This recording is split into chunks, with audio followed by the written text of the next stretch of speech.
जब बताओ तो प्रभु इधर से धन्यवाद प्रभु जी, आप कैसे हैं? तबीयत ठीक है प्रभु जी? एकदम आप लोग का आशीर्वाद है माता जी। बस बस कृपा बस करते बस। रहिए। आप लोग भक्तों की भक्ति में ही शक्ति है, उनकी प्रार्थना में ही शक्ति है, उन्हीं की कृपा से ही सब कुछ हो जाता है। तो इसीलिए आप लोग को मिस करा था। सबको बहुत बहुत धन्यवाद इधर से। हरि सब बोल। भक्तों को मिलके समझाना चाहिए आपको। आप ख्याल रखिए अपना, एकदम भी ख्याल नहीं रखते हैं प्रभु। हाँ माता जी, नहीं सब आप लोग की कृपा है, उससे बड़ा कोई नहीं है। बड़ा ख्याल रखो, बहुत बहुत धन्यवाद। तो अभी हम लोग मंगलाचरण करते हैं। ओम अज्ञान तिमिरांधस्य ज्ञानांजन शलाकया चक्षुरुन्मीलितं येन तस्मै श्री गुरुवे नमः। श्री चैतन्य मनोभीष्टं स्थापितं येन भूतले स्वयं रूप कदा मह्यं ददाति स्वपदान्तिकं।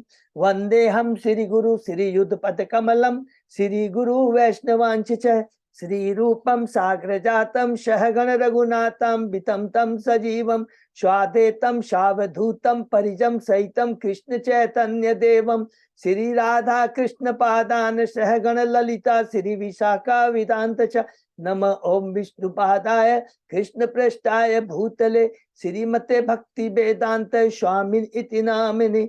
नमस्ते सारस्वते देवे गौरवाणी प्रचारिणे निर्विशेषा शून्यवादी पाश्चात देश तारिणे। वांछा कल्पतरुभ्य सखबा सिंधुभ्य एव च पतितानां पावनेभ्यो वैष्णवेभ्यो नमो नमः। नमो महावदान्याय कृष्ण प्रेम प्रदायते कृष्णाय कृष्ण चैतन्य नामने गौरत्विषे नमः। हे कृष्ण करुणा सिंधु दीन बंधु जगतपते गोपेश गोपिका कांत राधा कांत नमस्तुते। तप्त कांचन गौरांगी राधे बिंदाबिनेश्वरी वृषभानुसुते देवी प्रणमामि हरि प्रिये। नीलांचल निवासाय नित्याय परमात्मने बलभद्र सुभद्रायां जगन्नाथाय ते नमः। जय श्री कृष्ण चैतन्य प्रभु नित्यानंद श्री अद्वैत गदाधर श्रीवासादि गौर भक्त बिंद। मुखम करोति वाचालम पंगुलंगे गिम यत्कृपातमहं वंदे श्री गुरुमदीनतारिणं परमानंद माधवम श्री चैतन्य ईश्वरं। हरे कृष्ण कृष्ण कृष्ण हरे हरे हरे राम राम राम हरे हरे। श्री श्री मंगलाचरण की जय। शिला प्रभुपाद की जय। हरे कृष्णा। आज के इस भागवतम चर्चा में सभी भक्तों का स्वागत है। सभी भक्तों के चरणों में मेरा सादर दंडवत प्रणाम है। राधा माधव राधा गोविंद गुरु आचार्य परम आचार्यों परम वैष्णव परम भागवतों की असीम कृपा से हम सब भक्त लोग मिल करके सिर्फ भागवतम की चर्चा कर पा रहे हैं। विश्वास कीजिए, हमको याद करना ये बहुत बड़ा सौभाग्य है। बिना भक्तों के सब बीच में भगवत चर्चा बहुत ही मुश्किल है, विशेष कर करके इस कलयुग के अंदर में। ये हम लोगों का पास बहुत भगवान की गुरु आचरण की कृपा है, हम लोग कर पा रहे हैं। और अभी हम लोग कैंटो 5 के 16वें अध्याय में है जम्बू द्वीप का वर्णन। तो थोड़ा ध्यान से हम लोग सुनेंगे कि जस्ट दोहराएंगे 2 मिनट कि अप टू 15 अध्याय तक स्वयंभू मनु की वंशावली के बारे में हमने डिस्कस किया। यह वंशावली शुरू हुई थी तीसरे कैंटो से। तीसरे कैंटो से देवहूति माता से शुरू हुई थी। करदम मुनि देवहूति माता, उनका किस प्रकार व्याह, किसका उनका जीवन, किस प्रकार तपस्या, और किस प्रकार जब करदम मुनि छोड़ के चले जाते हैं तो अपनी माता को भगवान कपिल के आश्रय शरण में छोड़ के चले जाते हैं। और बहुत सुंदर है। और किस प्रकार कपिल भगवान अपनी माता देवहूति को शिक्षा देते हैं ईश्वर तत्व, जीव तत्व के बारे में, प्रकृति के बारे में। हम लोग ने पूरा प्रकृति, किस प्रकार प्रकृति का ये निर्माण होता है, हम लोगों ने पूरा पढ़ा था। और उसके बाद में हम लोग चौथे कैंटो में जब पहुंचते हैं तो वहां पर देवहूति माता की पुत्रों की वंशावली के बारे में, उनकी 2 बहनें आकृति प्रसूति के बारे में हमने पढ़ा। और 7 अध्याय तक ये चला पुत्रियों के बारे में। 8वें अध्याय से शुरू होता है शंभु मनु के पुत्र के बारे में, ध्रुव महाराज, सॉरी उनके जो पुत्र है त्रिवत के छोटे भाई, क्या नाम है? उत्तानपाद। हरि बोल। तो उत्तानपाद से शुरू होता है 8वें अध्याय से। उत्तानपाद के पुत्र हैं ध्रुव महाराज। ध्रुव महाराज की परंपरा में वत्सर उनके पुत्र हैं, उनसे शुरू होता है। अंग महाराज के पुत्र होते हैं बैन महाराज के पुत्र होते हैं पृथु महाराज को अंत तक हम लेकर गए। उसके बाद में 5वें कैंटो में हम लोग पूछते हैं, उसके बाद में हम लोगों ने देखा कि कहाँ तक गया एकदम 5वें का। फिर विदिशास्य रहता है उनका पुत्र, किसका? पृथु महाराज के 5 पुत्र में सबसे बड़े पुत्र रहते हैं। फिर उसके पुत्र होते हैं प्राचीन वरी, वहां उसकी परंपरा में आते हैं प्राचीन वरी से 10 प्रचेता के बारे में हमने पूरा लास्ट तक पढ़ा 5वें कैंटो में। अब 5वें कैंटो हुआ क्या, उत्तानपाद की परंपरा पूरी खत्म हो जाती है। ध्रुव महाराज से शुरू होकर करके वो जो प्रचेता होते हैं 10 प्रचेता, वो तपस्या करने के लिए चले गए। अब राज सिंहासन पर कौन बैठेगा, तो हम 5वें कैंटो में पहुंच गए। 5वें कैंटो में फिर स्वयंभू मनु ने क्या किया कि जब देखा कि उनके वंशावली अभी पूरी नहीं आगे चली, कोई राज सिंहासन बैठ गया, तो 5वें अध्याय में हम लोग प्रवेश करते हैं। तो वहां से शुरू होता है प्रियव्रत महाराज की वंशावली के बारे में। वो अध्याय 1 से हमने पढ़ा, बहुत सुंदर अध्याय है। उसमें किस प्रकार ब्रह्मा जी स्वयंभू मनु जब आते हैं वो राजी नहीं होते हैं, तब प्रियव्रत महाराज को बनाने के लिए आते, ब्रह्मा जी स्वयं आते हैं और वो राजी होते हैं, गृहस्थ जीवन को स्वीकार करते हैं, बहिष्मती से ब्याह करते हैं। 10 पुत्र होते हैं, उसमें सबसे बड़े पुत्र होते हैं अग्निधि। और अग्निधि बाद में जल के हमने देखा कि इसके पहले हम थोड़ा सा इंपॉर्टेंट डिस्कशन कर लेते हैं कि हमने पढ़ा था प्राचीन वरही ने प्रियव्रत महाराज ने अपने चक्के के पहिए से, ये बहुत इंपॉर्टेंट है, क्यों रिपीट कर रहा हूं, अपने चक्के के पहिए से, इतना विशाल चक्के पहिए से उन्होंने 7 समुद्र बनाए और 7 द्वीप बने। और यही 7 द्वीपों समुद्रों का डिस्कशन हम 16 अध्याय से करने जा रहे हैं। तो ये बहुत इंपॉर्टेंट है, इसको याद रखेंगे, रिपीट करते हैं। और 7 द्वीप कौन कौन थे? सबसे पहले था जम्बू द्वीप, फिर पलक्ष द्वीप, फिर सालमनी, फिर कुश, फिर कौंच, फिर शाक और पुष्कर।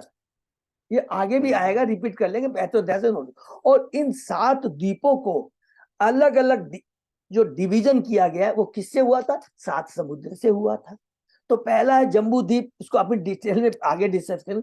तो जम्बू द्वीप है, उसके पीछे हम लोगों ने पढ़ा था कि जो 7 जो समुद्र हुए थे, सबको याद है? पहला था क्या? खारे पानी का जल।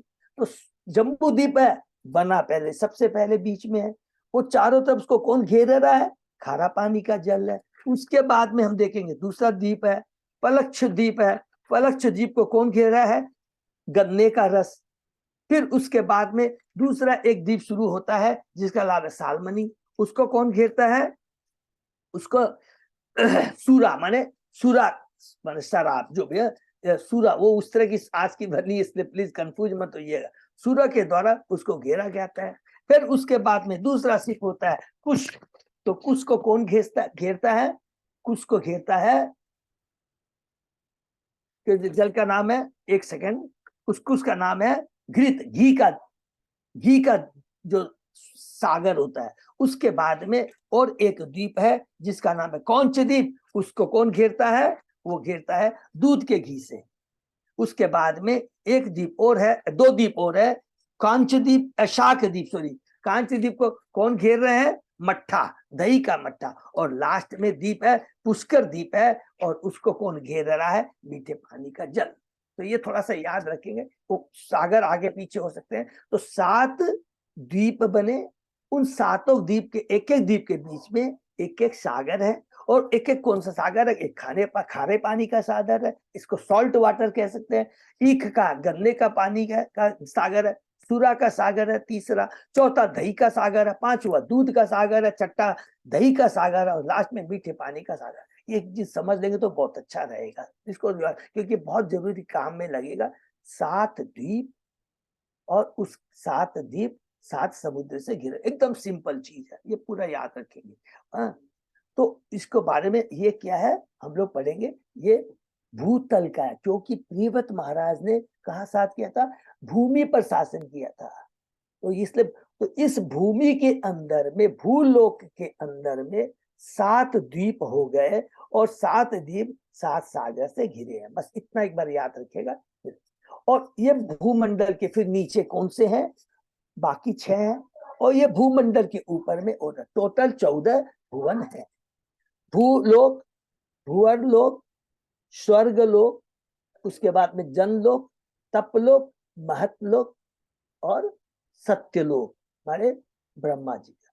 नीचे में कौन कहते हैं? अतल, वीतल, सूतल, तरातल, महातल, रसातल और पाताल। पाताल के नीचे ये पूरा भूल। अब पूरा ये जो पूरा यूनिवर्स हो गया, इस यूनिवर्स को कौन संभाल के रखे हैं? अनंत शिव, अनंत शेष उसको संभाल के रखे इन 14 भुवन को। और ये पाताल के नीचे हम पाएंगे 28 नरक लोग, वो साइड में रहते हैं। यहाँ पर अनंत शेष पकड़े हुए हैं और 14 भुवन ऊपर है। जैसे ग्लोबल हम बोलते हैं, ग्लोबल को नीचे कौन पकड़ा हुआ है? अनंत शेष। और उसके बगल में पाताल के नीचे 28 नरक है और पितृलोक है। और ये 28 नरक का वर्णन लास्ट अध्याय में हम लोग इस पूरे 5वें कैंटो पर ये पूरा चीज है। तो सबको समझ में आ गया। 14 भुवन पूरा ग्लोबल है, अनंत शेष के ऊपर रखा हुआ है। उसके नीचे पाताल लोक है, पितर लोक, सॉरी पाताल के नीचे नरक है। माने हम जब नरक का वर्णन सुनेंगे तो हमारा माने इतना घाष्टली उनका वर्णन है तो रोवे कांप उठेंगे। तब याद आएगा कि ये भुवन लोक में भक्ति करके हम लोग क्या है, भगवान के ऊपर धाम जा सकते हैं, हमें नरक में नहीं जाना पड़े। सोचिए नरक कहाँ पर स्थित है? पाताल के नीचे। और नरक में एक बार चले गए तमोगुणी के विचार से, तो सोचिए फिर ऊपर आने में, इसीलिए कहते 84 लाख दुनिया लग जाते। ये हमने समझाया। तो ये पहले अध्याय में पढ़ा। दूसरे अध्याय में प्रियव्रत के पुत्र अग्निधि का वर्णन है कि किस प्रकार उन्होंने ब्रह्मा जी के द्वारा भेजी हुई पुलचिति से ब्याह किया और उनके जो 9 पुत्र उनका ब्याह मेरू की 9 पुत्रों से ब्याह हुआ। और उसके अंदर में सबसे बड़े पुत्र नाभि। नाभि ने भगवान, तीसरे अध्याय में नाभि ने भगवान से प्रार्थना की आप जैसा पुत्र हो। भगवान स्वयं उनके ऋषभ भगवान के रूप में वो आते हैं। इसके नाभि के पुत्र के रूप में उनकी पत्नी रहती मरु देवी से प्राकट होते हैं। चौथे अध्याय में वर्णन है ऋषभ भगवान का लक्षण के बारे में।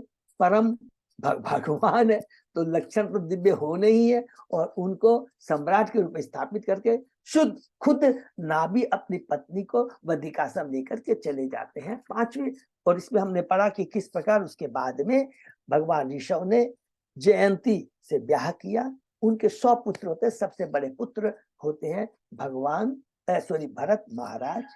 9 नवयेंद्र हैं और 81 वो क्या है, वो वैदिक ज्ञान प्राप्त करके दिव्य ब्राह्मण बनते हैं। और 9 मोस्टली उनका वर्णन यहाँ डिटेल में क्षत्रिय के रूप में उनका आगे चलते हम लोग वर्णन, और 9 योगेंद्र का हम आगे चल के वर्णन करेंगे। और किस प्रकार एक बार वो ब्रह्मवर्त देश में घूमते जा रहे थे तो वहां पर ब्रह्मवर्त नामक देश में अपने 100 पुत्रों को वो शिक्षा देते हैं, जिसका वर्णन 5वें अध्याय में है।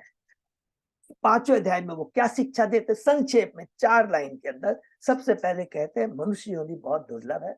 दूसरा, मनुष्य योनि आत्म साक्षात्कार के लिए, इसके लिए हमें महात्माओं की सेवा करनी चाहिए, उनकी शरण में जानी चाहिए। और भगवान की भक्ति ही परम है। और बहुत सुंदर बात कहते हैं, भक्ति सदैव चलती रहनी चाहिए, कभी रुक नहीं सकती। इसका मतलब सबने समझ में आया कि नहीं? बहुत इंपॉर्टेंट है। अगर सपोज हम लोग भौतिकता के अंदर है, भौतिकता से निकलने के लिए क्या दवा है? हरिनाम। हरिनाम से भौतिकता से निकलते हैं और भक्ति में जुड़ते हैं। भक्ति कंटिन्यू रहने के लिए भी हरिनाम की दरकार है। और हम भगवान के धाम भी जब चले जाते हैं वहां पर भी नाम की, तो हरि नाम सदैव रहना चाहिए। इसलिए कहा गया है, कहते हैं कि जो माता पिता गुरु आराध्य देव अपने आश्रितों को ये नहीं बता सकते कि जीवन का लक्ष्य क्या है, उन्हें माता पिता कहलाने का अधिकार नहीं है।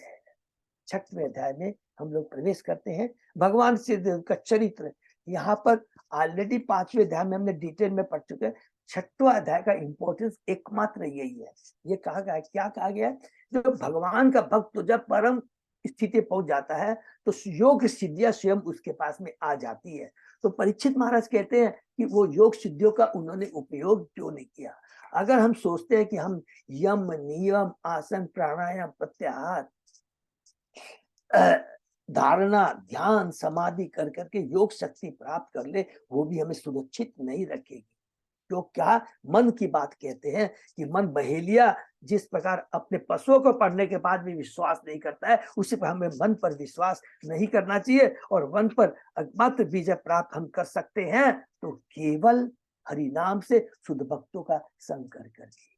ये हमने पढ़ा और उसके बाद में हमने पढ़ा कि वो किस प्रकार भगवान ये भरत महाराज को राज सिंहासन पर बैठाते हैं। उसके पहले हमने पढ़ लिया था कि वो सब कुछ छोड़ करके चौथे अध्याय के अंदर ही किस प्रकार वो एक अवधूत का आचरण करते हैं। और उसमें एक इंपॉर्टेंट चीज हमने और छठे अध्याय में ये पढ़ा था कि जब वो दक्षिण सब कुछ छोड़ करके दक्षिण दिशा में जाते हैं और वहां पर एक जंगल में अप्रकट हो जाते हैं दावागिरी में, उसके बाद में हमने पढ़ा दक्षिण देश का एक राजा अरहत था जिसने ऋषभ भगवान के आचरणों आदेशों का पालन नहीं किया, आचरणों का अनुकरण किया, नॉट अनुसरण, अनुकरण किया, माने नकल कर करके उन्होंने जैन धर्म की स्थापना की।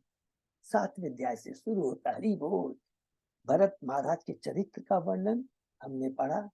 उन्होंने विश्वरूप की पत्नी विश्वरूप की कन्या पंचजनी से ब्याह किया था और उनके 5 पुत्र थे और उसमें उन्होंने 1 करोड़ वर्षों तक शासन किया और उसके बाद में सब कुछ छोड़कर पुलाश्रम में चले जाते हैं और दिव्य पद पर चले जाते हैं। आंख से अश्रु बहते हैं, शरीर में रोमांच उत्पन्न होता है। इस अवस्था में पहुंचने के बाद भी उनकी क्या पोजीशन होती है, अध्याय 8 में पहुंचते हैं। कहते हैं कि वहां पर उनका एक मृग के प्रति आसक्ति आ जाती है, अकेले रहते हैं, मृग के प्रति आसक्ति आ जाती है, भक्तों का संग नहीं है और आसक्ति के कारण मृत्यु के समय चूंकि उनका चिंतन कर रहे थे, मृग का चिंतन कर रहे थे, मृग शरीर प्राप्त हुआ लेकिन उनको अपनी गलती का एहसास हुआ कि क्योंकि मृग का शरीर था लेकिन चेतना मृग की नहीं, उन्हें अपना गलती का एहसास हुआ और उन्होंने भक्तों से हमेशा अपने को दूर रखा और अंत में अपनी माता मृगी को छोड़ कर वो पुलाश्रम में पुनः आ जाते हैं और तीर्थता निशान करते हैं, अपने शरीर को त्याग देते हैं और दूसरा जन्म मिलता है भरत महाराज को। किसका? मृग तीसरा जन्म, सॉरी, पहला राजा भरत, दूसरा मृग भरत और तीसरा 90वें अध्याय में वर्णन होता है। ये बहुत इंपॉर्टेंट है। कौन सा? जड़ भरत। जड़ भरत एक विद्वान ब्राह्मण के घर में जन्म लेते हैं लेकिन उनके जो आचरण रहता है एक पागल की तरह रहता है, जबकि उनके भाई लोग ने कहा था, उन्होंने यजुर्वेद सामवेद अथर्ववेद पढ़ लिया था तो भी भरत महाराज को पहचान नहीं पाए, क्योंकि एक भक्त ही भक्त को पहचान सकते हैं। बहुत इंपॉर्टेंट चीज है, कोई नहीं पहचान पाया, पागल समझ को उनको खेत की रखवाली भी करते हैं और किस प्रकार डाकू एक बार आकर के नर बलि के रूप में ले जाते हैं और किस प्रकार भद्रकाली उनकी रक्षा करती है। ये बहुत इंपॉर्टेंट है, याद करें कि जितने भी देवी देवताएं होते हैं वैष्णव वैष्णवी होती हैं, उनको तो भगवान ने कुछ अधिकार कुछ पावर दे रखा कि अरे जिसको भौतिक चीज की दरकार है मेरे को मत डिस्टर्ब करो, चलो सरस्वती जी के पास बुद्धि के चले जाओ, शक्ति के लिए दुर्गा के पास, सुंदर के लिए शंकर भगवान के पास, पार्वती के पास चले जाओ, जो मेरे को मत डिस्टर्ब करो। लेकिन वो सारी भौतिक चीजें देते हैं, लेकिन सारे परम वैष्णव होते हैं और वो हमेशा वैष्णव का आदर करते हैं, जिस पर उन्होंने जड़ भरत महाराज की रक्षा की। 10वें अध्याय में आते हैं, जड़ भरत तथा महाराज रघुगण की वार्ता बहुत इंपॉर्टेंट है। इसके अंदर में हमने पढ़ा कि किस प्रकार रघुगण अज्ञानता में आकर करके जड़ महाराज का अपमान करता है जब वो पालकी उनकी धोता है और उसके बाद में जड़ भरत उनको कितना दिव्य शिक्षा देते हैं। कहते हैं तुम जो कुछ भी बात कर रहे हो शरीर से संबंधित है, तुम शरीर नहीं, हम आत्मा है, मेरे कोई फर्क नहीं पड़ता। तुमने कहा तुम दुबले हो, पतले हो, बूढ़े हो गए, थक गए हो, ये सारी चीजें शरीर से संबंधित है। आत्मा न विखपता है, थकता है, न मरता है, न गीला होता है, न सूखता है। तुरंत रघुगण को ज्ञान आ जाता है और वो पालकी से उतर करके कितनी सुंदर बात कहते हैं, न तो मुझे इंद्र के वज्र से डर लगता है, न मुझे शिव के त्रिशूल से डर लगता है, न यमराज के दंड से डर लगता है, वैष्णव के चरणों में अपराध से मुझे बहुत डर लगता है। वो तो 11वें अध्याय में हम लोग पहुंचते हैं। यहाँ पर जड़ भरत महाराज रघुगण को शिक्षा देते हैं। क्या शिक्षा देते हैं? पहला शिक्षा ये देते हैं कि तुम सोचते हो कि मैं बहुत बड़ा ज्ञानी अनुभवी, वास्तव में तुम ज्ञानी नहीं, मूर्ख हो। क्यों मूर्ख हो? क्योंकि तुम राजा रंग की बातें करो कि तुम दास हो, ये है। और ये तुम ऐश्वर्य की बात करते हो, ये सारे जो उच्च शिक्षा, धन, ये सारे ऐश्वर्य क्षणिक हैं, इनका भी अंत होता है। क्षीणे पुण्य मत लोके विशंति। एकमात्र हमें क्या करना चाहिए? शुद्ध भक्तों की संगति करनी चाहिए। मन को हमेशा हमें 3 गुणों से दूषित ऊपर रखना, अर्थात 3 गुणों से उपयुक्त होने के लिए हमें भगवान की भक्ति करनी है। यहाँ पर भी एकमात्र कहते हैं भगवान की भक्ति से ही सब कुछ हो जाता है। फिर 12वें अध्याय में प्रवेश करते हैं। 12वें अध्याय में, क्योंकि शिक्षा तो पूरा 11 अध्याय में देती है, 12वें अध्याय में और एक दिव्य शिक्षा देते हैं। उन्होंने अपने मन के बारे में बताया। 12वें अध्याय में ईश्वर तत्व के बारे में बताते हैं, भगवान के बारे में कहते हैं। भगवान के बिना कोई चीज का अस्तित्व नहीं है। अगर हम कहते हैं कि ये चीज अस्तित्व भगवान के बिना, तो ये हमारे भ्रम है, मूर्खता है, माया है। सब कुछ भगवान की है। और अगर ये ज्ञान प्राप्त हो जाए तो उसके ऊपर और जानने की इच्छा नहीं है, और उसके ऊपर कोई ज्ञान है ही नहीं, ये बात कहते हैं। और इसलिए हमको कहते हैं कि हमें केवल एकमात्र भगवान की भक्ति करनी चाहिए। और लास्ट में कहते हैं ये भक्ति शुद्ध भक्तों के संग से ही हो सकती है। बिना शुद्ध के भक्तों के संग के हम भक्ति से नहीं जुड़ सकते हैं। ये जो भी ज्ञान प्राप्त होता है, ईश्वर ज्ञान, प्रकृति का ज्ञान, आत्मा का ज्ञान, जो कुछ भी ज्ञान है वो भक्तों के माध्यम से हो सकता है। और उसी से हमारी चेतना शुद्ध होती है, और चेतना शुद्ध होने से भगवान से जुड़ते हैं, और भगवान की भक्ति करके भगवान के धाम को चले जाते हैं। ये पूरे 12वें अध्याय में कहा। फिर 13वें अध्याय में पुनः भरत महाराज एक उपमा थ्योरी जो पुरंजन को सुनाया था, उसके बारे में कहते हैं। बहुत सुंदर कहते हैं जब हम इस भौतिक जगत रूपी वन के अंदर प्रवेश करते हैं, तो वहां पर हमें 6 लुटेरे मिलते हैं। 6 इंद्रियां, इंक्लूडिंग मन है, इंद्रिया है। उसके बाद सियार, भेड़िया, सिंह है। वो क्या है? पत्नी, संतान और मित्र। मच्छर है, कौन है? ईर्ष्यालु व्यक्ति। और बवंडर की धूल है, पत्नी के प्रति आसक्ति, स्त्री के प्रति आसक्ति। और झिंगुर है, जो हमारे पीछे से हमें चक्कू मार देते हैं। और इस करके बहुत डिटेल वर्णन करके कहते हैं। और उसके बाद में राजा रघुगण कहते हैं कि आपने मुझे जो ज्ञान प्रद दिया है, अब मेरी सारी चेतना शुद्ध हो गई है। और ये चेतना शुद्ध एकमात्र शुद्ध भक्तों के संग के माध्यम से हो सकती है। मुझसे जो गलती है मैं उसके लिए क्षमा चाहता हूँ। आपके चरणों में मुझे दंडवत प्रणाम है। और भक्त उसे क्षमा कर देते हैं। और यहाँ पर खत्म होता है 7वें, 8वें, 9वें, 10वें, 11वें, 12वें, 13वें अध्याय तक में जड़ भरत महाराज और रघुगण के जड़ भरत महाराज खत्म होता है। 14वें अध्याय में प्रवेश करते हैं। यहाँ पर परीक्षित महाराज कहते हैं कि हे गुरु, हे सुखदेव गोस्वामी, आपने जो कुछ बुझाया मुझे समझ में नहीं आया। मैं मोटा बुद्धि का पूरे सच समझाओ। वो तो भगवान के परम भक्त है, हम बद्ध जीवों के लिए। पुनः अब सुखदेव गोस्वामी जी परीक्षित महाराज को सेम चीज बताते हैं। इंद्रियां दस्यु के समान है, और ये 5 इंद्रिय विषय स्पर्श रूप स्पर्श गंध के प्रति आकर्षित होकर करके हम भौतिक जगत के अंदर में फंस जाते हैं। और स्त्री, पुत्र आदि जैसे कुंडलबीजक, भेड़ियों, श्रीगाल की भांति हम जागरूक रहते हुए भी वो हमारा सारा धन को छीन लेते हैं। और उसके बाद में बहुत सुंदर बात कहते हैं, जिसके पास धन है और अगर वो भक्तों के संग नहीं रहता है तो उसका धन का दुरुपयोग होता है, और पुनः तमोगुणी लेवल पे जा सकता है। नशा, शराब, गलत संगति। और कहते हैं जो दुखी है, देखिए ये बहुत इंपॉर्टेंट बात लिखा है, और जो दुखी भी है तो उसको भी जब भी भक्तों का संग नहीं मिलता है तो वो क्या करेगा? अपने कष्टों को दूर करने के लिए गलत रास्ता अपनाएगा, दूसरों का धन चुराएगा, ये कर तो भी वो नरक में जाएगा। इस एकमात्र उपाय है भगवान के भक्तों की संगति। अगर भगवान के भक्तों की हम संगति करते हैं, भक्ति मार्ग को स्वीकार करते हैं, तो भौतिक जगत के चंगुल से हम छूट जाते हैं। ये कर करके सेम चीज को बताया 14 अध्याय के अंदर में, और 15वें अध्याय के अंदर में समर्पण माने पूरा समाप्त है होता है। पूरा यहाँ पर बताते हैं प्रियव्रत के वंशजों के बारे में, पूरा बताते हैं कि उसके बाद में भरत महाराज के बाद में जो उनके 5 पुत्रों में से है वो सुमति है, वो आता है। और उसके बाद में उनकी परंपरा में एक बड़े राजा आते हैं, नाम याद रखिए बहुत इंपॉर्टेंट है। गए के बारे में हमने पढ़ा, क्योंकि विष्णु तत्व के विष्णु के अंशावतार है वो, माने वो गया के बारे में बताया। और उसके आगे हमने पढ़ा स्वस्था का पुत्र है विराज, वो भी बहुत अच्छे राजा। तो और लास्ट में सत्यजीत राजा के बारे में हमने पढ़ा। और इस प्रकार यहाँ खत्म हुआ प्रियव्रत की परंपरा के बाद। अब जैसे ये खत्म हो जाता है उसके बाद में परीक्षित महाराज तुरंत एक दूसरा प्रश्न करते हैं। वो क्या करते हैं, बोलते हैं कि हे सुखदेव गोस्वामी, आपने पहले अध्याय में हमें बताया था, आपने पहले अध्याय में हमने बताया कि प्रियव्रत महाराज ने अपने चक्के के पैसे 6 द्वीप और 6 सागर बताए, अब उसके बारे में हमने बताइए। तो यहाँ खत्म होता है, हम लोगों ने पढ़ा था सर्ग और विसर्ग।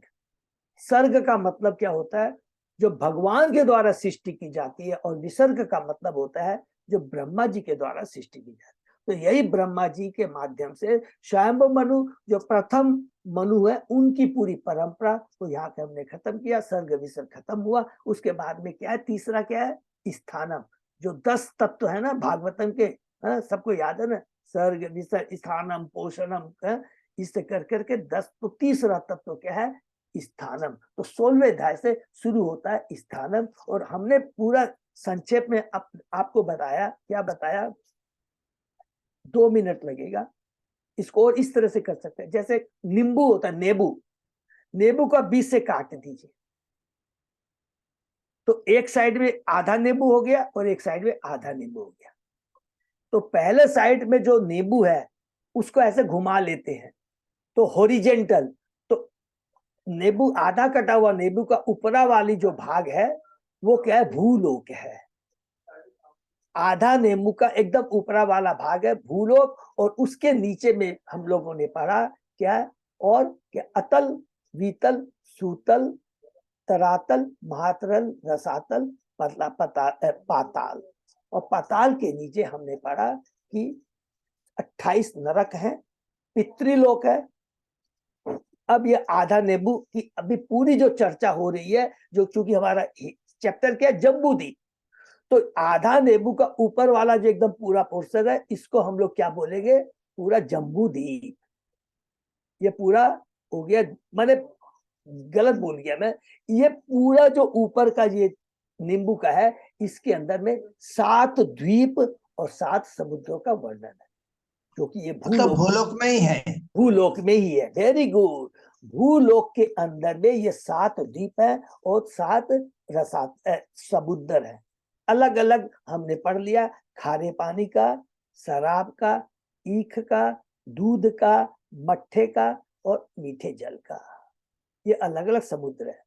तो अब इसके अंदर में जो ये भूलोक है जिसके अंदर में 7 द्वीप हैं और 7 द्वीप जो 7 समुद्रों से घिरे हुए हैं, उस 7 द्वीप के अंदर में सबसे बीच में जो द्वीप है उसका नाम है जम्बूद्वीप।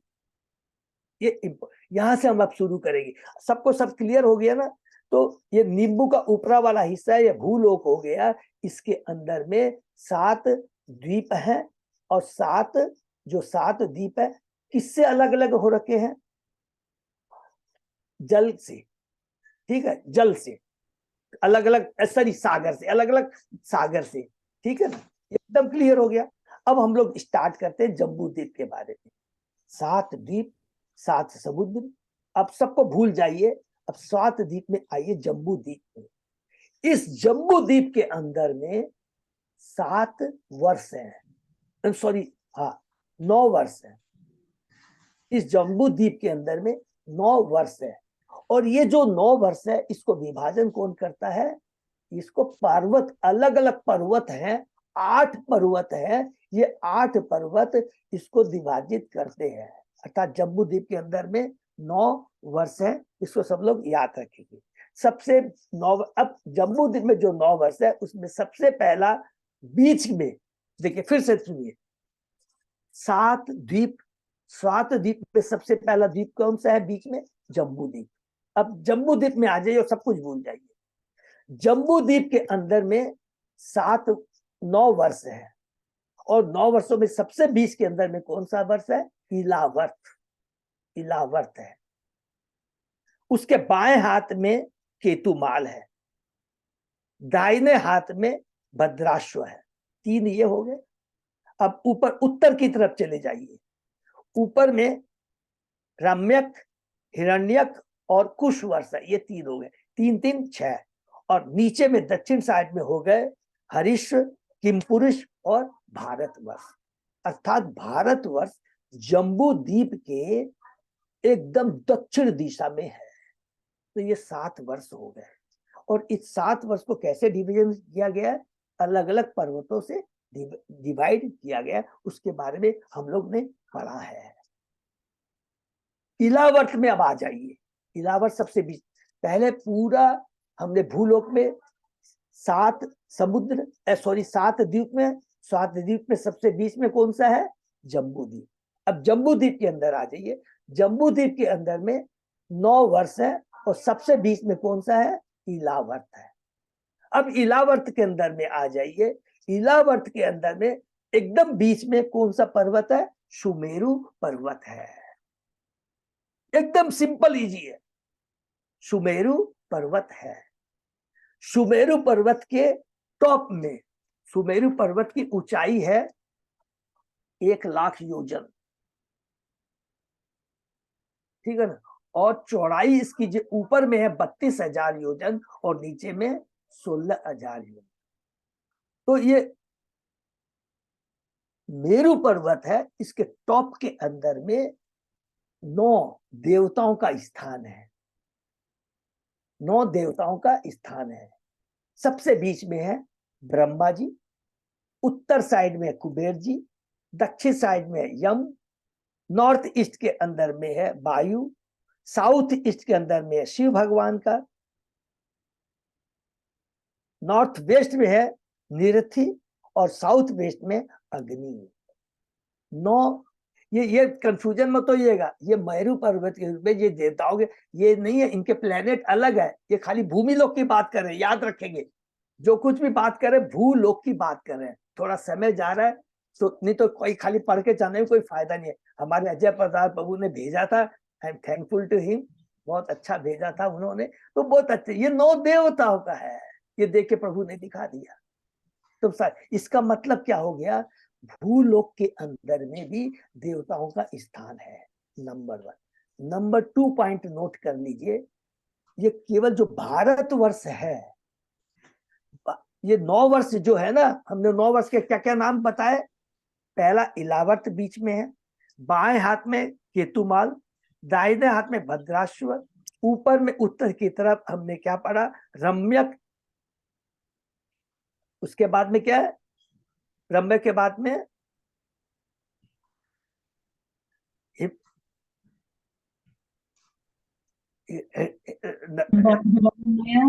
हरिवर्षा नीचे। नहीं, रम्यक। रम्यक के बाद में क्या है? भद्राश्व। नहीं नहीं, रम्यक ऊपर में, ऊपर में, ऊपर में रम्यक के ऊपर उत्तर कुरु। हिरणमय। हरि बोल। यस, हिरणमय। और उसके बाद में अंत में ऊपर में कुरु। ये देखिए लिखा है रम्यक, हिरणमय और ऊपर में उत्तरा। ये हो गया उत्तर में। अब नीचे की तरफ में आ जाइए। नीचे की तरफ में क्या है? हरिवर्ष, किमपुरुष और भारतवर्ष। किमपुरुष में कौन करते हैं प्रार्थना? सबको याद हो गया होगा, हनुमान जी है। भारतवर्ष में कौन करते हैं? नारद जी। किसका? नर। ये अलग में करें, कंफ्यूज हो जाएंगे, ठीक है ना। अब सबसे इंपॉर्टेंट चीज यहाँ मैं जो बताने जा रहा हूँ, ये केवल भारतवर्ष है। ये क्या है? इसके अंदर में इसको आप बोल सकते हैं कि भूमि लोग। इसके अलावा जो ये 8 वर्ष है ना, जो भारतवर्ष के अलावा, ये सारे क्या है? इसके अंदर में जितने भी प्राणी रहते हैं वो देवताओं की तरह है। 10,000 वर्ष तक इनका रहते हैं। ये अलग है। इसको क्या बोलते हैं? भूलोक, स्वर्ग। स्वर्ग 3 तरह के हैं। भूमि लोक में ये जितने वो बाकी 8 वर्ष है, ये स्वर्ग की तरह है। दूसरा स्वर्ग क्या है जो हमने पढ़ा है, ऊपर की तरफ है, ऊपर की तरफ। ऊपर की तरफ ने क्या पढ़ा, भूलोक, भूअरलोक, स्वर्गलोक, वहां पर अलग अलग प्लैनेट है। और उसके बाद में जनलोक, तपलोक, महतो लोक। और तीसरा स्वर्ग है बिल स्वर्ग जिसको बोलते हैं, ये भूमि के नीचे है। भूमि के नीचे जो है वहां भी ऐश्वर्य है भयंकर। मैं दानव बनाया है, बड़े बड़े महल, बड़ा बड़ा भोग करते हैं। तो सारी जगह भोग है। कहां पर है, भूलोक पर भी है, भूमि के नीचे भी है और भूमि के ऊपर भी है। लेकिन सबसे इंपॉर्टेंट बताया गया है, सबसे सुंदर है, सबसे भाग्यवान लोग है भारतवर्ष के लोग। और ये हम लोग आगे पढ़ेंगे तो ये सारा चीज सबको समझ में आ गया होगा। जिसको नहीं समझ आया फिर से रिपीट करेंगे तो हम लोग उसके आगे पढ़ते हैं कि इलावर्त जो हमने अभी तक पढ़ा, ये सारा हमने पढ़ा है। और उसमें हमने क्या पढ़ा, इलावर्त के बारे में पढ़ा, इलावर्त के बारे में पढ़ा, इस उसके सुमेरु पर्वत के बारे में पढ़ा। सुमेरु पर्वत के जो टॉप में हमने ये अभी पढ़ेंगे, पता नहीं दिया कि नहीं, ऐसे ऐसे 9 देवताओं का स्थान है। और सबसे बड़ा पड़ा सुमेरु पर्वत के चारों तरफ। तो अब सुमेर इलावर्त जो कि पूरे जम्बू द्वीप के बीच में है, 9 वर्षों के बीच में। अब इलावर्त के बीच में है सुमेरु पर्वत। सुमेरु पर्वत के ऊपर में 9 देवताओं का स्थान पड़ा। अब सुमेरु पर्वत के चारों तरफ हमने पढ़ा, सुमेरु पर्वत के चारों तरफ 4 पर्वत है, मंदर, मेरु मंदर, शुपाश्व और कुमुद। फिर हमने पढ़ा जो मंदर है ये 10,000 योजन ऊंचा है। और इस चारों पर्वत की तरफ हमने क्या पढ़ा, सरोवर के बारे में पढ़ा। 4 सरोवर है, दूध का सरोवर, मधु सरोवर, उसका गन्ने का सरोवर और पवित्र सरोवर। और इसका उपभोग कौन करते हैं, जो मैंने अभी आपको बताया, योग उसका उपभोग करते हैं सिद्ध, चारण, गंधर्व।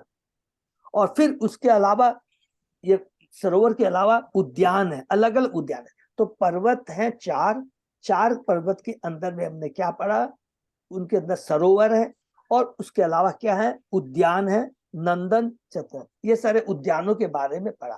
फिर हमने पढ़ा कि जो मंदर पर्वत के नीचे जो आम का वृक्ष पड़ा। तो पहले सरोवर, उद्यान, उसके बाद पेड़। तो अलग अलग पेड़ है, याद रखेंगे, बहुत सिंपल है। पहले उद्यान भी है, सरोवर भी है और उसके बाद में पेड़ है। और वो पेड़ कैसे हम लोगों ने पढ़ा, जो कि एक आम का वृक्ष है, इतने बड़े बड़े होते हैं। जब वो आम का वृक्ष से फट जाता है, सॉरी, आम का फल फट जाता है, सारे फल जब फट जाते हैं, उसके रस से एक नदी बनती है जिसका नाम है अरुणोदय नदी। ये आम के वृक्ष। फिर बताते जामुन का जो वृक्ष है, जामुन का वृक्ष है, वो जब जो कि हाथी के समान एक एक जामुन का वृक्ष होता है, उसके रस से बनता है जम्बू नदी। 2 पढ़ा में। और जब ये जम्बू नदी अपने कीचड़ से, जो चारों तरफ कीचड़ रहता है सरोवर के, जम्बू नदी, वो जम्बू रस से वो कीचड़ मिल जाता तो क्या बन जाता, सोना बन जाता। हरि बोल, ये सोना बन जाता है जिसका उपयोग आभूषण बनाने के काम में आता है। और अंत में प्रभुपाद जी लास्ट श्लोक में बहुत सुंदर बात बोल देते हैं कि भगवान के भक्त तो प्रार्थना करते हैं, इन भौतिक ऐश्वर्य से मुझे उबार कर हे भगवान अपने चरणारविंद में रख ले। तो ये याद रखेंगे, जो हम भौतिक ऐश्वर्य की बात कहते हैं ना, सब जगह है। हम तो सोचते भौतिक ऐश्वर्य हमारे पास बहुत बड़ा है, भारतवर्ष में सबसे कम है। और चूंकि भारतवर्ष में सबसे कम है और ये बैलेंसिंग है भारत में, इसीलिए भारत में बैलेंसिंग क्यों बोलते हैं, यहाँ सुख भी है, दुख भी है। और इसी चलते भगवान की भक्ति में लग पाते हैं। बाकी और 8 जो वर्ष हैं, कौन से 8 वर्ष है, सबको याद हो जाएगा। इलावर्त वर्ष, केतुमाल वर्ष, भद्राश वर्ष, रम्यक वर्ष, हिरक वर्ष, कुश वर्ष, हरि वर्ष, किपुरुष वर्ष। इन 8 वर्षों में भोग ही भोग है। 10,000 वर्षों तक इनकी आयु है। लेकिन भगवान कहते हैं, प्रभुपाद जी कहते हैं कि भारतवर्ष के जो भक्त हैं, उन भारतवर्ष के ऐश्वर्य से वो लोग आकर्षित नहीं होते हैं। इसीलिए भक्ति का एकमात्र उपाय, अपॉर्चुनिटी, अवसर भारत में ही मिलता है। तो यहाँ तक हमने पढ़ा था, उसके बाद आगे हम लोग शुरू करते हैं। आज थोड़ा सा शायद सबको समझ में आ गया, प्रयत्न किया है मैंने समझाने का। अजय प्रताप प्रभु ने जो बताया था उसको चेष्टा कर करके, अगर किसी का कंफ्यूजन हो तो हम लोग फिर डिस्कस कर लेंगे। और अब आज हम लोग उसके आगे बढ़ते हैं। लास्ट क्या बताया था उन्होंने कि फल के वृक्ष हैं, आम के, जामुन के, आम के वृक्ष के अरुणोदय नदी बनती है, और जमुन के वृक्ष से जम्बू नदी बैठती है, और वहीं जम्बू नदी के कीचड़ से मिलने के स्वर्ण होते हैं, वो की देवता उसको बना, उससे आभूषण बनाकर पहनते हैं। इसके आगे हम लोग पढ़ते हैं। ओम नमो भगवते वासुदेवाय, ओम नमो भगवते वासुदेवाय, ओम नमो भगवते वासुदेवाय। नारायण नमस्कृत्य नरं चैव नरोत्तमं देवी सरस्वती व्यासं ततो जयम् उदीरये। नष्टायेषु अभद्रेषु नित्यं भागवत सेवया भगवती उत्तम श्लोके भक्ति भवति नैष्ठिकी। कृष्णाय वासुदेवाय देवकी नंदनाय च नंद गोप कुमाराय गोविंदाय नमो नमः। आराधयो भगवान ब्रजेश तनय ततदाम वृंदावनम रमया काचित उपासना व्रजवर्गेण्य कल्पिता। श्रीमद् भागवतम प्रमाणम अम्लम प्रेमा पुमर्तो महान। श्री चैतन्य महाप्रभो मतमिदम तत् आदरो न पर। हरे कृष्ण कृष्ण कृष्ण हरे हरे, हरे राम राम राम हरे हरे। कैंटो 5 अध्याय 16 श्लोक नंबर 22 से है क्या प्रभु? 22 से। नदी बोल 22 हम लोग शुरू करते हैं।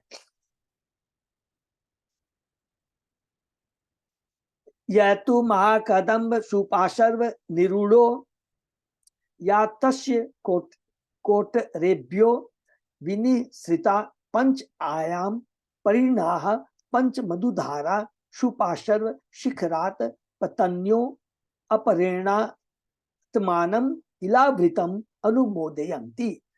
सुपाशर पर्वत के बगल में महाकदम नामक अत्यंत प्रसिद्ध विशाल वृक्ष खड़ा है। तो पहले हमने पढ़ा आम के वृक्ष में, जामुन के वृक्ष में, और उसके बाद में यहाँ पर बता रहे हैं कि अत्यंत प्रसिद्ध वृक्ष खड़ा जिसका नाम है महाकदम।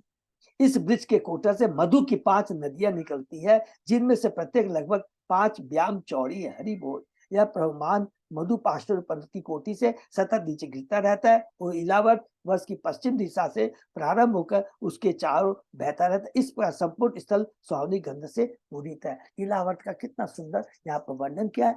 सुमेरु पर्वत है, सुमेरु पर्वत के तरफ 4 वृक्ष है, और वहां पर 4 सरोवर है, उद्यान है और नदियां हैं। किस किस नदियों के बारे में हमने पढ़ा? सॉरी, वृक्ष नदियां हैं, उसके बाद वृक्ष है। कौन कौन से वृक्ष? आम के वृक्ष, जामुन के वृक्ष और महाकदम के वृक्ष। आगे बढ़ते हैं। सॉरी, तात्पर्य पढ़ लेते हैं। दोनों भुजाओं के फैलाने पर एक हथेली से दूसरे के बीच की दूरी व्याम कहलाती है, जो लगभग 8 फुट होती है। इस प्रकार प्रत्येक नदी की चौड़ाई लगभग 40 फुट और कुल मिलाकर लगभग 200 फुट होगी। तो इस तरह अलग अलग पर्वतों की ऊंचाई बताइए। एक संक्षेप में थोड़ा सा हम लोग बात कर लेते हैं। हमने पढ़ा जो जम्बू द्वीप है ना, जम्बू द्वीप की चौड़ाई है 1 लाख योजन। 1 लाख योजन है। तो पहला हमने जो पढ़ा, बीच में कौन सा है वर्ष है? इलावर्त। बाएं में है केतुमाल, दाहिने में भद्रासुर। थोड़ा सा संक्षेप में समझाएंगे तो बहुत अच्छा लगेगा। तो इलावर्त की चौड़ाई है 34,000 योजन, केतुवर्त की है 31,000 और भद्रासुर की 31,000। तीनों मिलाकर 96,000 हो गई। और इसके बीच में 2 पर्वत है जो उसको अलग अलग करते हैं। पहला है क्या? मालवलम पर्वत है और गंधधाम पर्वत है। इनकी चौड़ाई 2,000 फुट है। 2 2 4 और 96 1 लाख योजन हो जाती है। तो 1 लाख योजन क्या है? जम्बू द्वीप की चौड़ाई है और उतनी ही ऊंचाई भी है। और उस जम्बू द्वीप के अंदर में 9 वर्ष है। बीच में इलावर्त है, इलावर्त के अंदर में मेरू पर्वत है, मेरू पर्वत के अंदर में सरोवर है, उद्यान है और पेड़ है, नदियां हैं और पेड़। पेड़ आम का पेड़, जामुन का पेड़ और महाकदम का पेड़। ठीक है, आगे बढ़।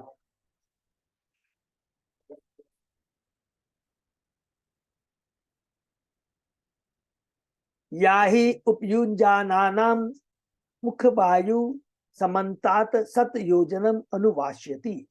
इस मधु की पीने वालों के मुख से निकली वायु चारों ओर 100 योजन तक के भूभाग को सुगंधित बना देती है। एवं कुदम निरूढ़ो या सत वल्सो नाम वट तस्य स्कंदेभ्यो निचिनः पय दधि मधु घृत गुड़ अन्न आदि अंबर शय्या आसन आभरादय सर्वे एव काम दूधा नदा कुमुदा ग्रात पतंत तमु उत्तरेण इलावृतम उपयोजयन्ति। इसी प्रकार कुमुद पर्वत के ऊपर एक विशाल वट वृक्ष है जो 100 प्रमुख शाखाओं के कारण सतवल्स कहलाता है। ये चौथा वृक्ष है सतवल्स। इन शाखाओं से अनेक जड़ें निकली हुई है जिनमें से अनेक नदियां बहती हैं। ये नदियां इलावत वर्ष की उत्तर दिशा में स्थित पर्वत की चोटी से नीचे बहकर वहां के निवासियों को लाभ पहुंचाते। इन नदियों के फलस्वरूप लोगों के पास दूध, दही, शहद, घी, राव, अन्न, वस्त्र, बिस्तर, आसन तथा आभूषण है। उनकी समृद्धि के लिए उन्हें जो भी चाहिए वे सब उपलब्ध है, जिससे वे सभी अत्यंत सुखी हैं। मानवीय समृद्धि ऐसी आसुरी सभ्यता पर आश्रित नहीं होती जिसमें केवल गगन चुंबी प्रासाद और राजमार्ग पर दौड़ने वाले बड़े बड़े स्वचालित वाहन तो हो, किंतु वह संस्कृति तथा ज्ञान से शून्य हो। प्राकृतिक पदार्थ इसके लिए पर्याप्त होते हैं, जहाँ दूध, दही, मधु, अन्न, घी, गुड़, धोती, साड़ी, बिस्तर, आसन तथा आभूषण प्रचुर मात्रा में उपलब्ध हो, वहां के वासी वास्तव में ईश्वरवान है। जब नदी अपने प्रभुत्व जल की बाढ़ से भूखंड को डुबो देती है तो ये सारे वस्तुएं उपजाई जा सकती है और इस तरह किसी प्रकार का अभाव नहीं रहता।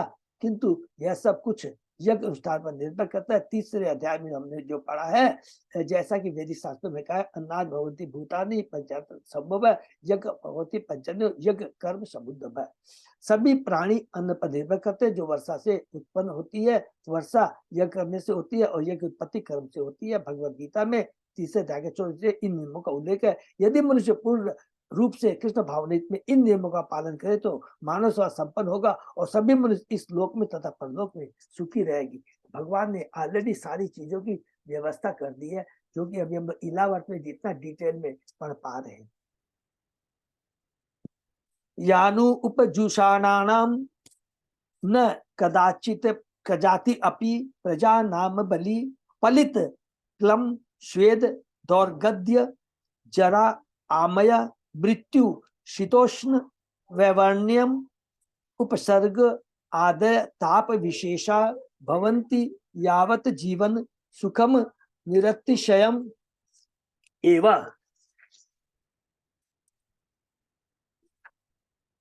इस भौतिक जगत के वे वासी जो इन नदियों से प्राप्त पदार्थों का सेवन करते हैं, उनके शरीर में न तो झुर्रियां पड़ती है, हरी बोल, और न केस सफेद होते हैं, न तो उन्हें थकान का अनुभव होता है और न उनके पसीने से दुर्गंध आती है। उन्हें बुढ़ापा रोग या असामयिक मृत्यु नहीं सताती है, न ही उनके शरीर की कांति लुप्त होती है। वे सभी मृत्यु पर्यंत चिंताओं से मुक्त सुखपूर्वक जीवन व्यतीत करते हैं।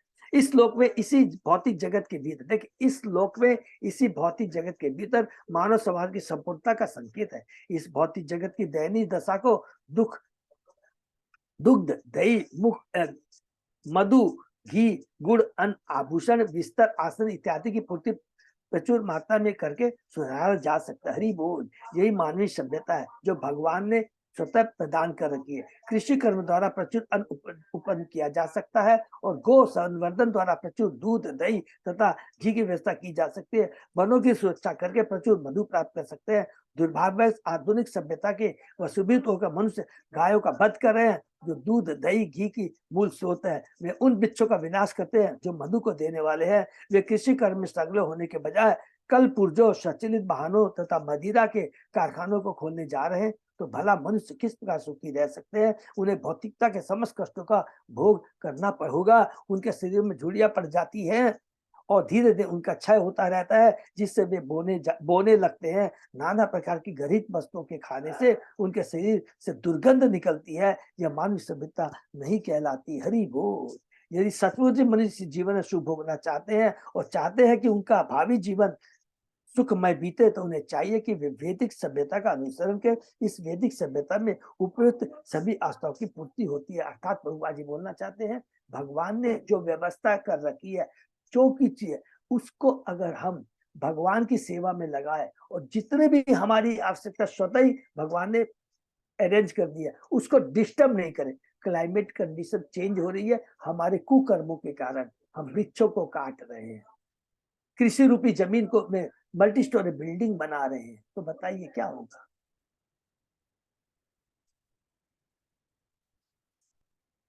कुरंग कूरर कुसुम्ब वैकंक त्रिकुट शिशिर पतंग रूचक निषद श्रीनिवास कपिल शंख वैदुर्य जारूधि हंस ऋषभ नाग कालंजर नारदादयो विशंति गिरयो मेरो कर्णिकाया इव केशर भूता मूल देशे परित उपकृप्ता।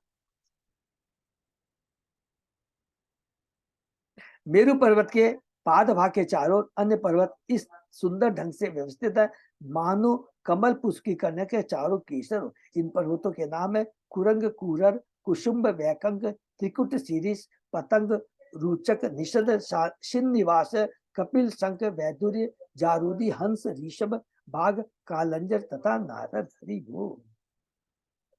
जठर देव कूटो मेरुम पूर्वेण अष्टादश योजन सहस्रम उद्गायतो द्विसहस्रम पृथु तुंगो भवत एवं अपरेण पवन पारियात्रो कैलास कर यात्रो दक्षिणेन कैलास कर वीरो प्राकयायतो एवं उत्तरतः त्रिशंग मकरो अष्टमी एते परिशस्त्रितो एव परितः चकास्ति कांचन गिरी।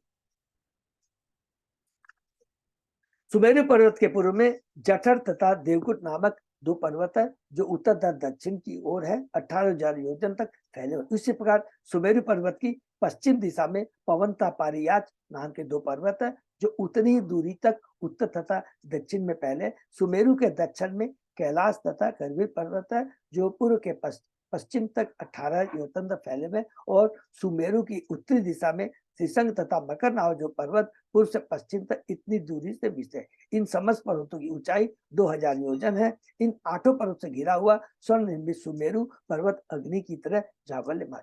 सुमेरु पर्वत के बारे में पूरा बता रहे। पहले 4 पर्वत है, उसके बाद में वो 4 पर्वत है। पहले 4 पर्वत के बारे में बता दिया हम लोगों को कि किस प्रकार वहां पर सरोवर है, उद्यान है और अलग तरह के वृक्ष है, और किस प्रकार के आम के बीच और जामुन के बीच का में वर्णन है। आम के बीच से अरुणोदय नदी बनती है, और जामुन के जो वृक्ष है उसे जम्बू नदी बनती है, और वहां के कीचड़ से मिलाकर के सोना बनता है। तो ये सारा बता रहे हैं सुमेरु पर्वत के प्रत्येक पहले 4 पर्वत और उसके बाद में 4 पर्वत की स्थिति।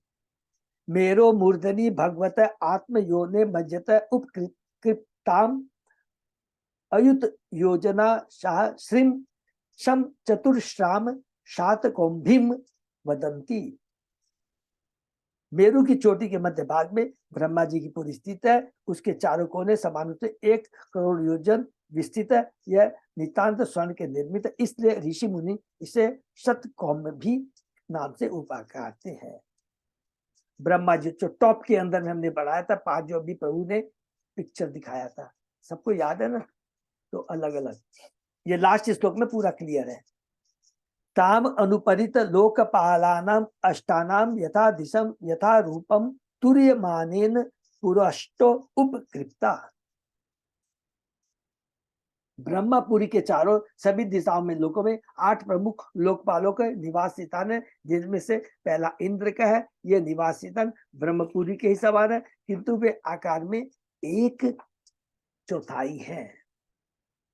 मेरु पर्वत के ऊपर में 9 देवताओं का स्थान है, बीच में ब्रह्मा है, और बाकी बाद में हमने पढ़ा अलग अलग देवताओं का, जो भी हमने डिस्कस किया। प्रभु ने 4 दिखाया है। श्री विश्वनाथ चतुर्थी ठाकुर ने इस तथ्य की पुष्टि की है कि लोकों के 8 लोकपालों तथा ब्रह्मा की पुरियों का उल्लेख अन्य पुराणों में पाया जाता है। मेरो नव पुराणी शु मनोवत अमरावती तेजोवती संयमनी तथा कृष्णांगना परा श्रद्धावती गंधवती तथा चान्य महोदया यशोवती च ब्रह्मेंद्र ब्रह्मादीनाराम यथाक्रमम।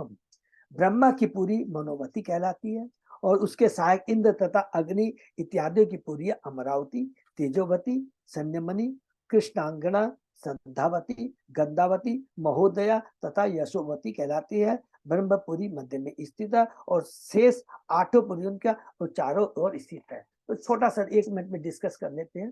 बीच में ब्रह्मपुरी है, ऊपर में कुबेर की है, नीचे यम की है, बाएं हाथ में वरुण की है, दाहिने हाथ में इंद्र की है। और इन इंद्रियों के 8 जो पुरियां हैं, तो पूरे और नाम बताते हैं। नॉर्थ ईस्ट के अंदर में हमने पढ़ा वायु, साउथ ईस्ट के अंदर में शिव, और नॉर्थ वेस्ट के अंदर में निरथी, और साउथ वेस्ट के अंदर में अग्नि, बीच में ब्रह्मा। चारों चारों नॉर्थ ईस्ट, साउथ वेस्ट सब चारों हो गया 4, नॉर्थ ईस्ट साउथ 4 4 8, और बीच में क्या हो गया ब्रह्मा।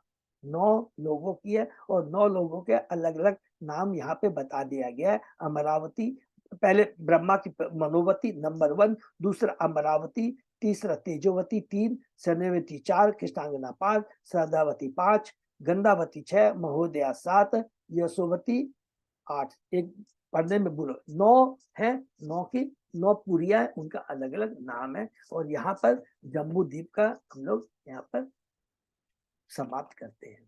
ठीक है, हरे कृष्णा। तो आशा करता हूँ सब लोगों को समझ में आ गया होगा। 2 मिनट में चेष्टा करता हूँ फिर से डिस्कस करने का।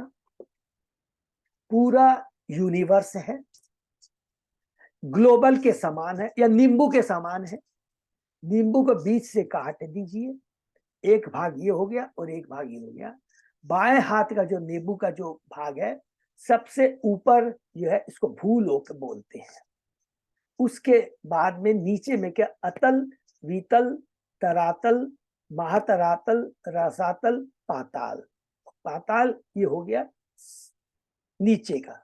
जिस और ऊपर में हमने पढ़े, अभी हम लोग पढ़ेंगे ऊपर के अंदर में पढ़ेगा। भूलोक के ऊपर में भूअरलोक, स्वर्गलोक, जनलोक, तपलोक, महतलोक और ब्रह्मलोक। और एक लाइन थोड़ा जो सो मैंने पढ़ा अब बता देते। अभी हम लोग भूलोक का वर्णन कर रहे हैं। भूलोक के अंदर में हमने पढ़ा 7 द्वीप है। ये 7 द्वीप 7 सागर से अलग होते हैं और 7 सागर के बारे में हमने बहुत डिटेल में अच्छे से पढ़ेंगे भी और अभी भी पढ़ लिया। खारे सबसे पहला है खारे पानी का जल, ऐसे करके हम लोग पूरा पढ़ेंगे। शराब का, खारे पानी का, दूध का, दही का, दही के मट्ठे का और मीठे जल का। 7 द्वीप है, 7 सागर है, 7 द्वीप को अलग करते हैं। 7 द्वीप का हमने नाम पढ़ा। उसमें से सबसे पहला द्वीप है जो बीच में, वो कौन सा है? वो है जम्बू द्वीप। 7 द्वीप पूरे सर्कल के अंदर हम याद रखेंगे और उनके बीच में सारे समुद्र। सबसे पहले आता है जम्बू द्वीप। जम्बू द्वीप के अंदर में हमने पढ़ा 9 वर्ष है। उन 9 वर्षों में सबसे पहले बीच में कौन सा वर्ष है? इलावर्त के बारे में पढ़ा। इलावर्त के अंदर में हमने क्या पढ़ा? सबसे एक बड़ा पर्वत है जिसका नाम है सुमेरु पर्वत। सुमेरु पर्वत प्रथम 4 पर्वतों से घिरा हुआ है। उस पर्वतों में हमने क्या पढ़ा? सरोवर है, उद्यान है, पेड़ है। फिर उसके बाद में और 4 पर्वत है सुमेरु पर्वत के बारे में, इसके बारे में हमने पढ़ा नंबर 1। अब सुमेरु पर्वत के सबसे टॉप के अंदर में, एकदम ऊंचे के अंदर में 9 देवताओं का स्थान है। ये याद रखें, फिर से रिपीट करता हूँ, ये नहीं है ये स्वर्ग वाले देवता नहीं, वो अलग है। तो इसका मतलब भूलोक के अंदर भी देवताओं का स्थान है। क्लियर है? जिसमें हमने अलग अलग पढ़ा और उनका नाम अलग अलग है। हरे कृष्णा। तो ये खाली हुआ नींबू का बाया हाथ का सबसे ऊंचा। भूमि लोक के अंदर में केवल जम्बू द्वीप का वर्णन अभी हमने पढ़ा है। और इस जम्बू द्वीप के बाद में हम लोग पढ़ेंगे कि उसके बाद में और जो 8 वर्ष हैं उसमें अलग अलग वर्षों के अंदर में एक एक किस प्रकार देवता है। जैसे कि हम लोग बताएंगे किम पूर्व स्वर्ग में हनुमान जी प्रार्थना करते हैं, भारतवर्ष में नारद जी नर नारायण की प्रार्थना करते हैं। किम हरिवर्ष में जैसे कि निसिंहदेव। नरसिंहदेव की प्रहलाद महाराज जी भक्त परिचय बहुत सुंदर है। ये तो वाली वर्णन खाली जानने के लिए, ऐसा नहीं कि एक याद करना है लेकिन कंसेप्ट सबको क्लियर हो गया। अब जानेंगे जब मजा कब आए, मैंने सॉरी मजा क्या बोले, जब आनंद आएगा, दिव्य आनंद की अलग अलग ये 9 वर्षों में, जो जम्बू द्वीप में 9 वर्ष है ना, इन अलग अलग वर्षों में कैसी कैसी प्रार्थना है, बहुत सुंदर है। तो ये हम लोग विराम देते हैं। आशा करता हूँ समझाने का प्रयत्न किया और समझ लेंगे, क्योंकि बुक्स क्योंकि चार्ट है जो प्रभु उससे अच्छा समझ में आ जाए। बहुत सिंपल है, खाली समझ। हरे कृष्णा, यही पे विराम देते हैं। किसी का कोई प्रश्न तो पूछ। हरि बोल। ठीक है, हरे कृष्ण प्रभु जी, दंडवत प्रणाम। प्रणाम प्रभु प्रभु। जी अब आप कैसे हो? मैं एकदम ठीक हूँ माता जी। देखिए बस आप लोग का आशीर्वाद से चलता रहूं। तो मैं आज और कल क्लास है, फिर सोमवार को शायद फिर मेरे को बाहर जाना पड़ेगा, कोयम्बटूर जा रहा हूँ। तो अभी तो दवा से संभव चल रहा है और प्रभु जी फिजियोथेरेपी बहुत से। कृपा है प्रभु जी आपकी हम लोग के ऊपर। अरे नहीं प्रभु, सब भगवान की कृपा, आप लोग नहीं की प्रभु, आपको रेस्ट लेना चाहिए था। प्रभु एक्चुअली क्या रेस्ट आज लेने से भी वीक में थोड़ा सिर्फ अच्छा नहीं लगता है। करेंगे अपने, मतलब कोई भी डिसाइड करके पूरा कंटिन्यू नहीं करेंगे अभी। अभी कंटिन्यू करें, लेकिन क्या ये आज अच्छा किया हम लोगों ने। तो जितना डिस्कस करता, देखिए जब भक्ति आप लोगों से मिलकर हम लोग चर्चा कर पा रहे हैं, आप विश्वास कीजिए दर्द कहाँ पता भी नहीं लगता। तो ये भगवान की कृपा है प्रभु, लेकिन फिर भी केयर तो करना पड़ेगा। तो चेष्टा प्रभु करूंगा आज और कल का, भगवान के कि कल भी कर पाऊं। और उसके बाद चूंकि बाहर जाऊंगा तो पता नहीं वो लोग कितने दिन रखेंगे हैं कोयम्बटूर में। अरुण अग्रवाल प्रभु ने मेरे को बहुत कल गाइड भी किया है, तो उसको भी मैंने नोट कर लिया। उन्होंने बताया कि डोंट गो फॉर सर्जरी, और कैसे कैसे जाना है, अलग अलग डॉक्टर को बताया है। तो मैं फॉलो करूंगा। देखिए बाकी वहाँ पर डॉक्टर राजशेखरन को दिखा रहे हैं क्या? हाँ गंगा, ये गंगा हॉस्पिटल, गंगाधर। हाँ, गंगा उसमें राजशेखरन सबसे अच्छा है। यस, उन्हीं को दिखा रहा हूँ। उनसे मैं बहुत लकीली मेरे को अपॉइंटमेंट मिल गया है। माता जी राजशेखर का ही अपॉइंटमेंट है। उन्हीं का अपॉइंटमेंट है, सही राजशेखरन बोला। बहुत अच्छा है। हाँ माता जी। आवाज कम करेंगे। तो देखिए वो अरुण प्रभु ने अप्रूव किया है, और हमारे ये माता जी ने भी, अर्चना माता जी ने भी कंफर्म किया। तो चेष्टा की आप लोग की प्रार्थना है, आप लोग का आशीर्वाद से जरूर ठीक हो जाऊंगा। हरे कृष्णा। ये देखो, और बुक डिस्ट्रीब्यूशन का बहुत अच्छा हुआ, हमारा 1000 से पार कर गया। हमारे 1000 को श्री संगीता माता जी ने 500, 550, 600 कर दिया है। 600 700 में एग्जैक्ट मेरे पास डेट नहीं है। तो 1000 क्रॉस हो गया। और कल हम लोगों ने 600 गीता वहां पर गंगा सागर भेज दिया है, बांग्लादेश में भेज दिया है। 600 गीता भेज दिया है। ये भगवान की बहुत, और बहुत खुश हुए हैं। सुंदर गोविंद दास वो पर्सनली बेचारा आए, बहुत खुश हुए, क्योंकि उनको बहुत दरकार थी। क्योंकि पहले हमारे ग्रुप से हो जाती थी, कोई छिपाना नहीं है, लेकिन थोड़ी इसमें क्राइसिस हो, लेकिन ईश्वर बहुत कृपालु है। तो 600 700 और भी मैंने उनको कहा कि प्रभु और कुछ समय मिलेगा, हम पहले चेक कर लेते हैं हमारे भक्तों को कितनी दरकार है, बैलेंस बचेगा। तो उन्होंने कहा ठीक है, मैं कहीं से अरेंज करके दे दूंगा, फिर आप दे देंगे तो उसी से मैं उनको रिटर्न कर दूंगा, मैं बुक एक्सचेंज कर दूंगा। तो मैंने कहा चलिए बहुत सही, हम लोग चेष्टा करेंगे। तो बहुत बहुत धन्यवाद कपिल प्रभु जी, हरे कृष्ण प्रभु जी। हाँ प्रभु। अरे अरुण प्रभु, हरे कृष्णा। हाँ प्रभु बोलिए। प्रभु आपका फोन आया था, सॉरी कल मैं आपका ले नहीं पाया फोन। नहीं प्रभु जी, मुझे नहीं था पता कि भाई आपकी मतलब पोजीशन ऐसी है, बट आई वाज वरीड कि यार मतलब मैंने कहा कोई को तो खैर इशू है ही थी, खैर वो एनीवे खैर। अच्छा प्रभु जी, मुझे वो आपको ना अमाउंट भेजना था, तो कैसे क्या करूं मैं आपको? वो आप जैसे भी भेज सकते हैं प्रभु, जब आप मैं आपसे बात कर लूंगा, कोई बात नहीं है। आपकी 50 गीता का मेरे को याद है। अभी आप आज और कल तो यही है ना आप तो? मैं आज कल यही हूँ, सोमवार को ठीक निकलेंगे। मैं दे देता हूँ, ठीक है प्रभु, थैंक यू सो मच प्रभु। सब मैंने नोट कर लिया, आपका सब कर नोट, सभी मिला के तभी तो 1000 प्लस हुई है प्रभु। हमारे अरुण प्रभु, हमें आनंद पदाकालीन देवी दासी माता जी, सब लोगों ने बहुत अच्छा किया। और हमारे बीच में श्री संगीता राधा देवी दासी माता जी ने हमारा जो टारगेट है वो पूरा अचीव हुआ। बहुत अच्छा लगा, सब लोगों ने बहुत प्रयत्न किया, बहुत अच्छा लगा। हमारे अजय प्रताप प्रभु ने भी, हमारे संतोष माता जी ने, अर्चना माँ, सब ने किया, बहुत अच्छा किया। केसी पंडित प्रभु ने, उन्होंने पूरा 100 से ऊपर कर दिया उन्होंने। ठीक है ना, सबका बहुत बहुत धन्यवाद है।